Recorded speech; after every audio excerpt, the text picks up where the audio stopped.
What is up, guys? Sawcasm here, and today we're playing some Spirit Lords, which is just a free sort of action RPG similar to Torchlight, I would say, if you've ever played that.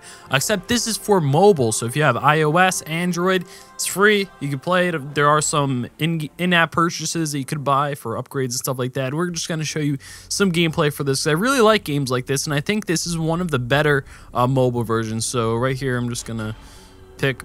All right, so I'm gonna go over, explain a few things, just going through my daily stuff right now, and yeah, so let's get to some gameplay. So you see, it looks pretty nice. This is sort of a MMO, I guess you could say, but more of an instanced MMO. You see there's other players. These are real players. My character right now is a warrior. There's only 2 different classes. I don't know if they're going to add more. There's warrior and mage, and there's a lot of different skill variations, so that's where the variation comes from, so I'll show you that in a little bit. So basically you have these kind of instance dungeons, which first you complete the story quests, and then you could do the side quests for them, and then there's different difficulties. There's level 5, 25, and 50, so we're going to hop into the level 5 one, which is the easiest one because I'm only level 10, but pretty fun game so far. So we're going to head over here, going to adjust our spirits real quick. Hold on one second. Need to do some customization. Okay, so basically over here are our skills, which, yes, it looks weird. They're like monsters, but they actually are they represent our skills. This is where the spirit comes into play. So each of these are a different type of skill that they could change. So you see this guy is a support totem. This guy is it's a hammer skill that you throw and stuff like that. So there's a bunch of different basic abilities, and these kind of customize them a little bit further. So you have a lot of customization. There's a lot of them. We're gonna hop into a dungeon so I can show you guys some actual gameplay instead of just, you know, the features of the game. So yeah, and yeah, this game is really streamlined. I think it's really solid for what it is. You know, a mobile action RPG. It's not like a fully fledged action RPG. I don't know how complex it gets, although from what I've seen, there's definitely a good bit of customization and stuff like that. So yeah, this is the combat. We're in the actual dungeon now, and you see I have my little flaming sword, which is courtesy of one of the spirits that I put on. It's a passive skill, I believe. Actually, that might just be the hammer itself. Did I say sword? Excuse me. But yeah, so we tap enemies to kill them, and we have a bunch of different skills. We can double tap to do a jump. We can kind of click our character, then drag in a direction, and then have this arrow which we can aim, which is the hammer skill, which is that green girl, and they're all elemental as well, so there's that. The totem skill that I picked up, these are rare summons though, so you guys aren't going to have these. You're going to get your own rare summons. They give you like 2 free rare summons, and you guys will get something else, maybe something better, I don't know, but there's different tiers of these spirits, so that means you might get well, I think actually from the rare summons they give you, you only get 3 stars, but they're all different ones in the 3-star category, so you might get a better one that's 3 stars or a worse one that's 3 stars than me. I don't know. It really depends. So yeah, you could jump over obstacles with that. I kind of failed over there, but the only problem I've experienced thus far with this game is that there's no mini-map, from what I could tell. It might be in the settings. Let me just check real quick.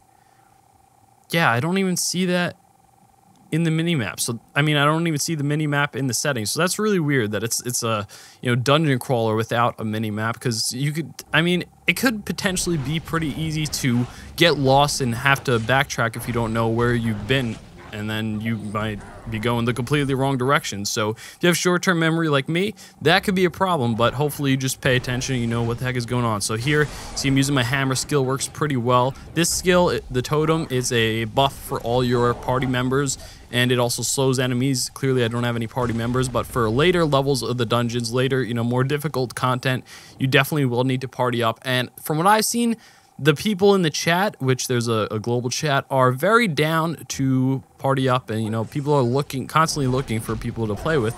And, you know, because I feel like a lot of the content you can't do yourself, the higher level stuff. So, pretty simple combat. You know, I'm not too far into the game, so it's not like this is a high level, oh my goodness, highest level dungeon, this is so difficult. It's not supposed to be difficult yet. I'm not sure how hard it scales up, but yeah, so far it's not too complicated, especially as a warrior. Maybe the mage is a little bit more difficult, maybe harder to survive. I'm not sure. I'll definitely try that class out as well, because I'm enjoying this game. And if any of you guys play it, you want to add me, just let me know. I'll give you my information. Look at this. Am I going back? I hope I'm not going backwards. I really don't think so, but We could use our double jump, or our double tap as a sort of mobile ability, but not very effective at all times. So yeah, and the skills, you could kind of upgrade them, the spirits, by evolving them with other spirits via the natural mobile game style of like leveling up to get a new tier of stars, like from level 2 stars or 3 stars, kind of like Summoner War, if you ever played that. So yeah, I like focusing down the mages first. I feel like they could do a lot of, some of them actually summon stuff and some of them do a lot of damage, so I usually take them out first, but it's not that big of a deal. This stone here represents the end of the dungeon, so once you finish the dungeon, you could grab that and it will take you out. So I'm gonna check out our rewards here. Excuse me for that as I take a sip of my water. Very professional, letting you guys know, taking a sip of my water. Everything we do here is professional over at youtube.com/Sawcasm. Completely being sarcastic about that, by the way. So over on the left, you see these little notifications, which just means that there's something here. So I'll explain what this is later. Sorry about that. I just really wanted to do that to get my stuff, my gear.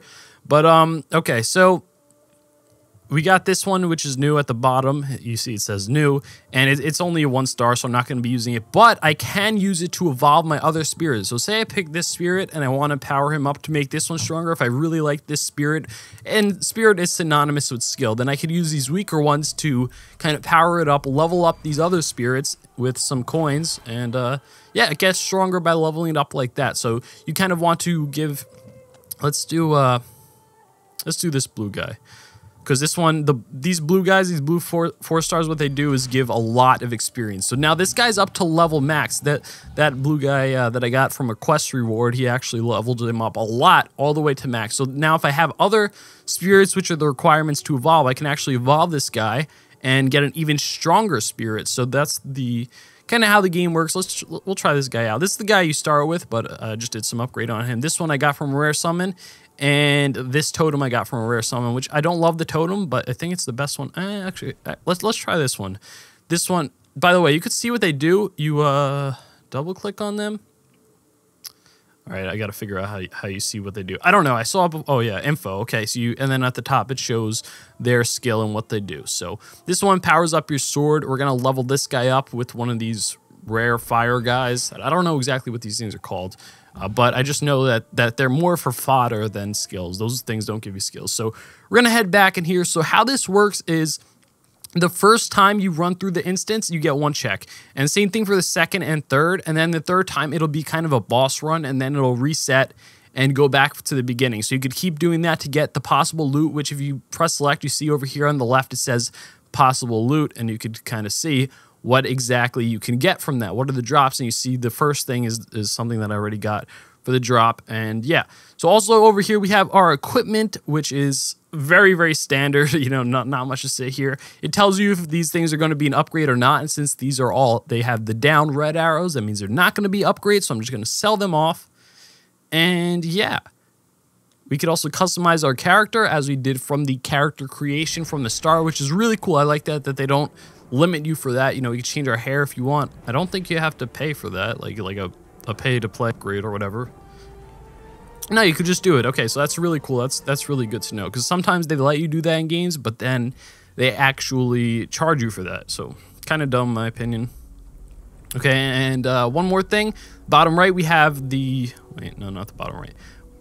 Well, in the town, we have the shop. I don't want to go to the town right now. Oh, yeah, by the way, on the top left, if you see that number, it says 16 out of 20. That's our energy for the side quest. So the main story mode, the story quests, don't take up any energy. You can just keep doing them forever. But the side quests, after you complete the story quests, they do take up some energy. So this is going to be kind of your limited resource. You want to make sure you're constantly managing this if you want to get the most out of, the most experience, you know, not like fun, like, oh, I want to have the best experience of the game, I want to have so much fun, I want to manage my energy. No, but I mean, if you want to like get the most in-game experience, you want to manage that energy. And yeah, so that is about it, guys. Hope you guys did enjoy. I have been enjoying this game a lot. Very, very streamlined, very interesting, very nice looking as well. I'm playing it on an iPhone and it runs so smooth. So let me know if you guys play this, if you enjoy it, if you enjoy this video. Leave a like rating on this video if you enjoyed. Subscribe if you're new. With that said, thanks for watching. Peace!